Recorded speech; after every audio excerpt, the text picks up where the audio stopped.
आर्थिक भूगोल का विषय क्षेत्र, स्कोप ऑफ इकोनॉमिक ज्योग्राफी। आर्थिक भूगोल की परिभाषाओं से स्पष्ट होता है कि आर्थिक भूगोल के अंतर्गत भूतल के प्राकृतिक व सांस्कृतिक पर्यावरण तथा आर्थिक क्रियाओं में संलग्न मानव की पारस्परिक अंतःक्रिया के स्वरूपों तथा उससे उत्पन्न विभिन्न आर्थिक क्रियाओं के वितरण प्रतिरूपों और उन्हें प्रभावित करने वाले प्रक्रमों का अध्ययन किया जाता है। प्राकृतिक तथा सांस्कृतिक पर्यावरण से तात्पर्य प्राकृतिक व मानवीय संसाधनों से है, जो मानव की आर्थिक क्रिया की मात्रा, गहनता, दिशा आदि को प्रभावित करते हैं। मानव की आर्थिक क्रियाएं धनोपार्जन या जीविकोपार्जन से संबंधित होती है या अपनी आवश्यकताओं की पूर्ति से संबंधित होती है, जिनके अंतर्गत वस्तुओं के उत्पादन, विनिमय तथा उपभोग को समाहित किया जाता है। इस प्रकार आर्थिक भूगोल के विषय क्षेत्र में विभिन्न आर्थिक क्रियाकलापों को सम्मिलित किया जाता है, जो निम्न प्रकार से होते हैं। पहला, भूतल के संसाधनों का मूल्यांकन व मात्राकरण।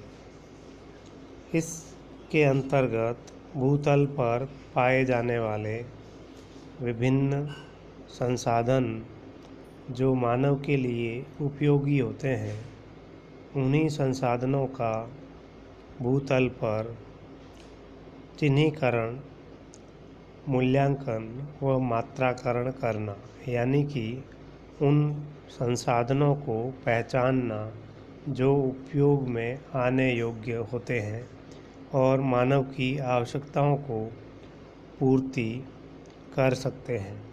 जैसे प्राकृतिक संसाधन जो प्रकृति द्वारा भूतल पर निर्मित किए जाते हैं और वे मानव के लिए उपयोगी होते हैं। इन संसाधनों के द्वारा मानव अपनी विभिन्न आवश्यकताओं की पूर्ति करता है, जिनमें निम्न प्रकार के संसाधन सम्मिलित है। पहला, स्थानिक स्थिति, यानी कि किसी क्षेत्र विशेष की ग्लोब पर या भूतल पर स्थिति कहाँ पर है। यह स्थिति कई कारकों से महत्वपूर्ण होती है, जैसे जलवायु, व्यापार, सामरिक दृष्टि से और अन्य कारकों से। स्थिति का महत्व आर्थिक भूगोल में अत्यधिक होता है, जैसे तटीय स्थिति, मैदानी स्थिति, पर्वतपदीय स्थिति, पर्वतीय क्षेत्रों में स्थिति, उष्णकटिबंधीय स्थिति, शीतकटिबंधीय स्थिति आदि कई प्रकार की स्थानिक स्थिति आर्थिक क्रियाओं को प्रभावित करती है। दूसरा, भूमि की बनावट या स्थलाकृति आर्थिक क्रियाओं को सबसे अधिक प्रभावित करती है। भूमि की बनावट और स्थलाकृति के आधार पर ही मानव की विभिन्न आर्थिक क्रियाएं संपन्न होती है। जैसे समतल भूमि पर विकास की संभावना अधिक होती है, वहीं अनुपजाऊ या ऊबड़-खाबड़ अथवा पठारी क्षेत्रों में विकास की संभावनाएं कम होती है। तीसरा, जलवायु संबंधी दशाएं। भूतल पर विभिन्न प्रकार की जलवायु दशाएं पाई जाती है।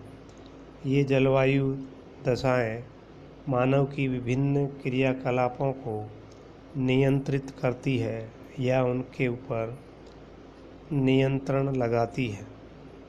इन्हीं के आधार पर संपूर्ण भूपटल पर जनसंख्या का वितरण और विभिन्न औद्योगिक भूदृश्यों का निर्माण इन दशाओं के कारण होता है।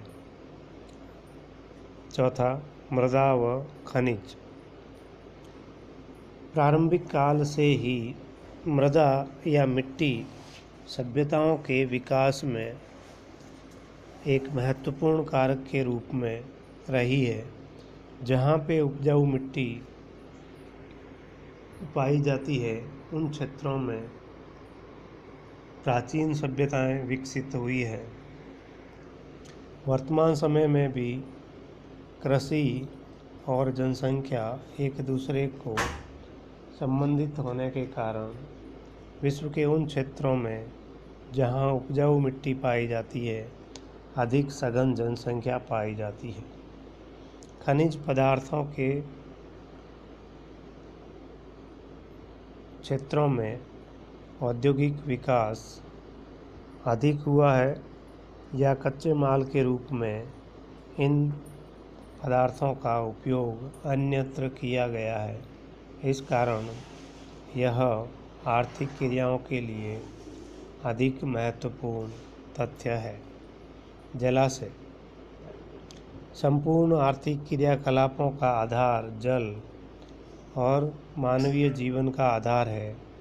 जिन क्षेत्रों में जल की उपलब्धता अधिक है, वहाँ पे मानवीय जनसंख्या की सघनता भी अधिक पाई जाती है।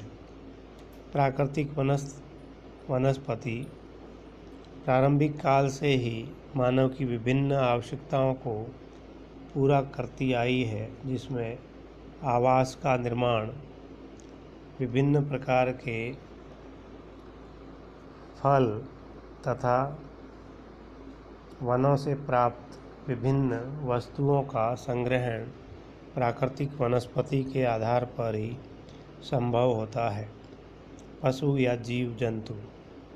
पशु व जीव जंतु मानव के भार वहन करने, परिवहन तथा भोजन के रूप में प्रयुक्त किए जाते हैं, जो मानव के सबसे बड़े सहायक के रूप में प्राचीन काल से रहे हैं, जिनका महत्व भोजन के रूप में आज भी उतना ही महत्वपूर्ण है जितना प्राचीन काल में था।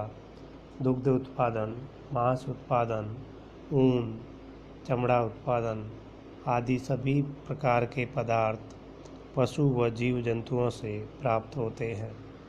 दूसरे वर्ग में मानवीय संसाधन आते हैं, जिनमें जनसंख्या का वितरण व घनत्व, स्वास्थ्य व कार्यक्षमता, सामाजिक संरचना, शिक्षा, प्रशिक्षण, शोध, प्रौद्योगिकी आदि ये सभी संसाधन उच्च आर्थिक क्रियाओं के लिए अत्यंत महत्वपूर्ण होते हैं। बिना जनसंख्या के औद्योगिक विकास संभव नहीं होता।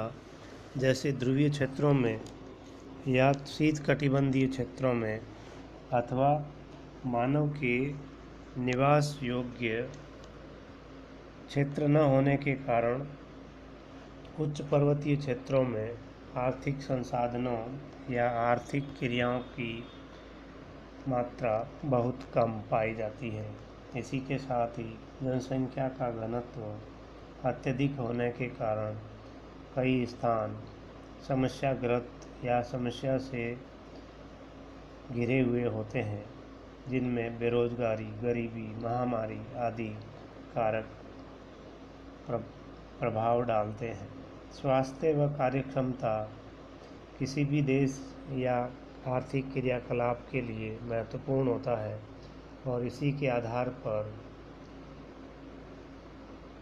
कोई भी औद्योगिक विकास कार्य संपन्न होता है।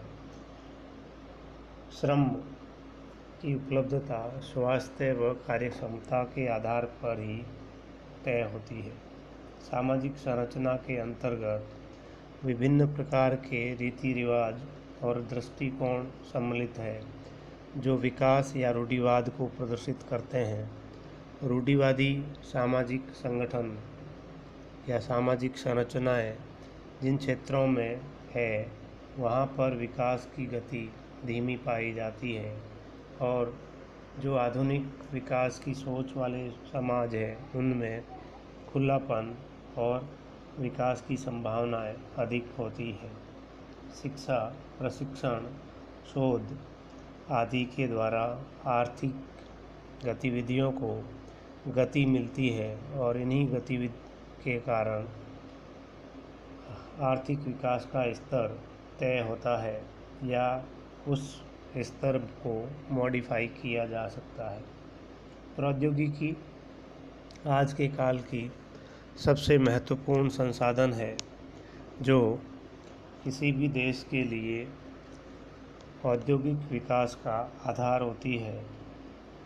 प्रौद्योगिकी की उन्नति या विकास के कारण ही आज विकसित देश कम संसाधनों के बावजूद भी विश्व का अधिकांश उत्पादन विश्व स्तर पर करते हैं। दूसरे वर्ग में आर्थिक क्रियाओं की स्थानिक भिन्नता का विश्लेषण, जिसमें प्राथमिक क्रियाएं, द्वितीयक क्रियाएं, तृतीयक क्रियाएं आदि विभिन्न आर्थिक क्रियाएं या प्राइमरी एक्टिविटीज़, सेकेंडरी एक्टिविटीज़ या टर्सरी एक्टिविटीज़ सम्मिलित है, जिनमें प्रारंभिक काल से आखेट, पशुपालन, मछली पालन, कृषि, उत्खनन आदि जो मानव के लिए मूलभूत आवश्यकताओं की पूर्ति करती है उनमें सम्मिलित है, जो भोजन और आवास के लिए महत्वपूर्ण होती है। द्वितीय क्रियाएं, जिनमें विनिर्माण उद्योग, निर्माण कार्य आदि क्रियाएं सम्मिलित है, जो औद्योगिक विकास व आर्थिक क्रियाकलापों को एक गति प्रदान करते हैं या उनके स्तर का निर्धारण करते हैं। तृतीय क्रियाएं प्राथमिक व द्वितीय क्रियाओं के से प्राप्त उत्पादन को व्यापार व वाणिज्य, परिवहन व संचार, विविध सेवाएं जैसे स्वास्थ्य, शिक्षा, प्रशासन आदि के द्वारा विकास के स्तर को बढ़ाते हैं। जैसे इन्हीं क्रियाओं के फलस्वरूप या इनकी मात्रा के अनुसार विश्व में विभिन्न देशों की श्रेणियां पाई जाती है, जैसे विकसित, विकासशील और निर्धन राष्ट्र आदि। तीसरी जो श्रेणी है वह है आर्थिक विकास की योजनाओं का निर्माण। इन योजनाओं का आर्थिक भूगोल के अंतर्गत महत्वपूर्ण योगदान होता है, जिसमें किसी क्षेत्रीय आर्थिक असमानता को कम करना, इसके लिए विभिन्न योजनाओं का निर्माण करना, विभिन्न प्रकार की परियोजनाएं बनाना, नीति निर्माण करना आदि सम्मिलित होता है। दूसरा, संसाधनों का सर्वोत्तम उपयोग करना। भूतल पर पाए जाने वाले विभिन्न संसाधनों का मानवीय आवश्यकताओं की पूर्ति के लिए अनुकूलतम उपयोग करना, उनका अधिकतम सस्टेनेबल डेवलपमेंट के लिए काम में लेना सम्मिलित है। संसाधनों का संरक्षण।